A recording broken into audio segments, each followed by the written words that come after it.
आशा करता हूँ आप सब बहुत अच्छे होंगे। मेरा नाम है सिद्धांत अग्निहोत्री। स्टडी ग्लोस पे आपका बहुत बहुत स्वागत है। सर्दी जुकाम बहुत हो गया यार, सर्दियाँ आती हैं। मैं नहाना नहीं चाहिए सर्दी में, एक रिसर्च कहती है। मैं खैर उस पर शॉर्ट्स बताऊंगा एक कभी। अच्छा, पाकिस्तान देखिए, अब ये इन्फिल्ट्रेशन शुरू हो गया है। एजेंसीज कह रही हैं कि 30 के करीब पाकिस्तानी आतंकी जो हैं वो कश्मीर में हैं। बात करेंगे इस पर। मैनिपुलेशन की सारी टेक्निक्स हम आपको बताएंगे, एक एक टेक्निक्स क्या होता है, क्या नहीं होता है, कैसे आप इसको यूज़ कर सकते हैं पॉजिटिव तरीके से। आखिरी के 3 दिन है दोस्तों, जो 2 जनवरी से क्लासेस शुरू हो रही है। Make the best out of it. तो भाई देखिए, ये कश्मीर बहुत सुंदर है। मैं तो गया हूँ, मुझे अभी तक, मैं लगभग पूरा इंडिया घुमा हूँ, लेकिन मुझे कश्मीर से सुंदर और मेघालय से सुंदर कुछ लगा नहीं। बहुत सुंदर है कश्मीर। और भाई इस बार तो बर्फ भी, चलो अब तो बर्फ गिर गई है, शायद एक हफ्ते पहले से बर्फबारी शुरू हो गई, बट इस बार उत्तराखंड और कई बहुत जगह पे बर्फ गिरी नहीं है। ये चिंताजनक है। अभी तक बर्फबारी काफ़ी हो जाती थी। कोसानी में भी 2 साल पहले बर्फ गिरी थी, उसके बाद सब सूखा ही है। पंचाचूली पे हम देख रहे हैं कि सूखा ही सूखा है, बर्फ नहीं गिर रही है। तो एक चिंताजनक बात है और ग्लोबल वार्मिंग का ये नतीजा है। बट कोई बात नहीं, बर्फ गिरेगी आज नहीं तो कल। कश्मीर में बर्फ गिर गई है और कश्मीर में ट्रेन भी पहुंच गई। छोड़ो स्विट्जरलैंड में ग्लेशियर एक्सप्रेस, मैं तो कह रहा हूं कि सीधा दिल्ली से पकड़ो वैष्णो देवी के लिए ट्रेन, या कहीं से भी पकड़ लो, वहां से वंदे भारत चलती, कश्मीर जाओ और मजा आ जाएगी। टूरिज्म वापस से कश्मीर में आ रहा है, लेकिन आतंकवादी भी आ रहे हैं। अब आपको याद होगा कि ऑपरेशन सिंदूर के बाद भारत ने जो खामियां, जो गलतियां की थी, और जो इंटेलिजेंस फेलियर हमसे हुआ था बाइसारन में, और पहलगांव हमला 22 अप्रैल को हुआ था, बहुत ही दुखद, अभी भी भूल नहीं पाए हम। 26 सिविलियंस की जो जान गई थी। उसके बाद भारत ने अपनी सिक्योरिटी बहुत बढ़ाई, बहुत ज़्यादा बढ़ाई। देखिए, कश्मीर में ना एक मिलिट्री ग्रिड है, तो कश्मीर में हमला बहुत मुश्किल होता है।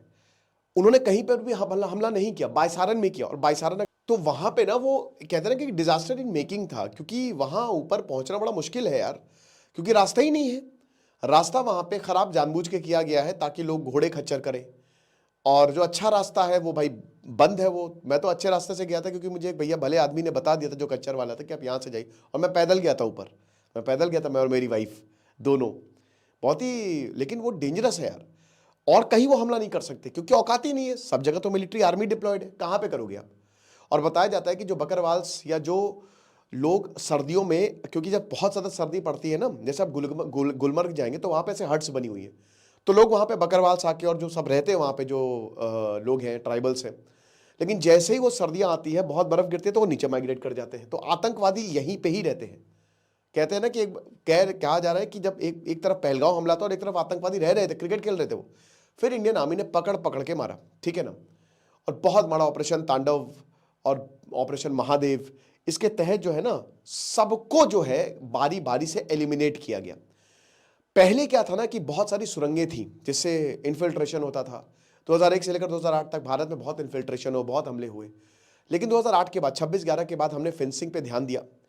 अभी टेक्नोलॉजी आ गई तो हम ड्रोन्स पे ध्यान देते हैं। टरेन्स बहुत मुश्किल है, मतलब एक तरीके से अब अभी भी बहुत जगह फेंसिंग नहीं हुई है, लेकिन दोस्तों मुश्किल है आना, नेक्स्ट टू इम्पॉसिबल आप कह सकते हो। बट फिर भी अभी नदी है, नाले हैं, कुछ कुछ पहाड़ियां हैं जहां पे इन्फिल्ट्रेशन हो सकता है। तो कश्मीर एक प्रॉपर ग्रिड है, तो कश्मीर में हमला बहुत मुश्किल था। जम्मू में क्या हुआ ना कि जम्मू में जब शिव कोड़ी अटैक हुआ तो वहां पे किसी, क्योंकि वहां पे कभी आतंकी हमले का नामो निशान नहीं था, किसी ने सोचा भी नहीं था कि वहां पे हमला हो जाएगा। क्योंकि वहां अगर कोई भी प्रॉब्लम होती थी ना, तो तुरंत अथॉरिटीज को बता दिया जाता था। बट शिव कोड़ी पे हमला हुआ, वहां पे भगवान शिव का मंदिर वैष्णो देवी से लगभग 100 किलोमीटर दूरी पर। प्रॉब्लम हुई पिछले साल, और फिर पहलगांव हमला हुआ पिछले साल। तो अब आर्मी ने ना बहुत तगड़े तरीके से तैयारी की हुई है। टूरिस्ट स्पॉट सारे खुल गए हैं। अभी भी कश्मीर में उस तरीके का टूरिज्म वापस नहीं आया है, वो बात अभी है नहीं, लेकिन धीमे धीमे बिल्कुल मैं उम्मीद करता हूं कि चीजें पटरी पर आएंगी।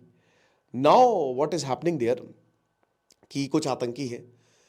एक और बहुत बड़ी चीज है कि अब ओजीडब्ल्यू, ओवरग्राउंड वर्कर्स, एजेंसीज कह रही हैं कि पहले ये ओजीडब्ल्यू ज्यादा थे, अब बहुत कम हो गए। यानी कि अब कश्मीर के कुछ लोग, सब नहीं, कुछ हैं जो आतंकियों को सपोर्ट करते हैं, लेकिन अब वो भी खत्म होता जा रहा है धीमे धीमे, ठीक है। तो इस वजह से ना आतंकियों का बच पाना बहुत ज्यादा मुश्किल है। हम दिन रात जो है वो ऑपरेशन चला रहे हैं। ये सर्दियों का समय है, -10 डिग्री 15 डिग्री तक पारा चला जाता है। चिलई कलान ये पूरा समय है, लेकिन आर्मी लगातार पेट्रोलिंग कर रही है और कोई भी हादसा ना हो, इसलिए हम एक एक आतंकवादियों को ढूंढ के मार देंगे। अब जाहिर सी बात है कि ये ऑपरेशन किया जाएगा। डोडा वाला, जैसे डोडा में बहुत सिविलियन प्रेजेंस बहुत ही कम है, ठीक है, वहां पे बहुत ही कम है सिविलियन प्रेजेंस। फिर कुछ ऐसे एरिया जो हो गए जैसे किश्तवाड़ हो गया, या जो पीर पंजल के एरियाज, वहाँ पे फेंसिंग है, बट कहते हैं ना कि पहाड़ियाँ ऊंची हैं तो वहाँ पे से इन्फिल्ट्रेशन आसान होता है, क्योंकि अब डायरेक्टली तो आप इन्फिल्ट्रेशन नहीं कर सकते। अभी इन्फिल्ट्रेशन की कोशिश की थी, आर्मी ने मार दिया, बीएसएफ ने मार दिया, तो बहुत मुश्किल है। बट हाँ, वहाँ से आ सकते हैं, क्योंकि आप ये सोचेंगे ना कि आतंकी आ कहाँ से रहे हैं, ठीक है। तो आर्मी जाहिर सी बात है ऑपरेशन कर रही है, इससे पहले कुछ बहुत बड़ा हो, इन आतंकियों को मार दिया जाएगा। हम सबकी भलाई यही है कि कश्मीर जो है वो जितना ज़्यादा स्टेबल हो उतना अच्छा है हमारे लिए। बाकी आपको क्या लगता है, आप मुझे कमेंट बॉक्स में बताइएगा। डरने की ऐसी बात नहीं है। Thank you so much.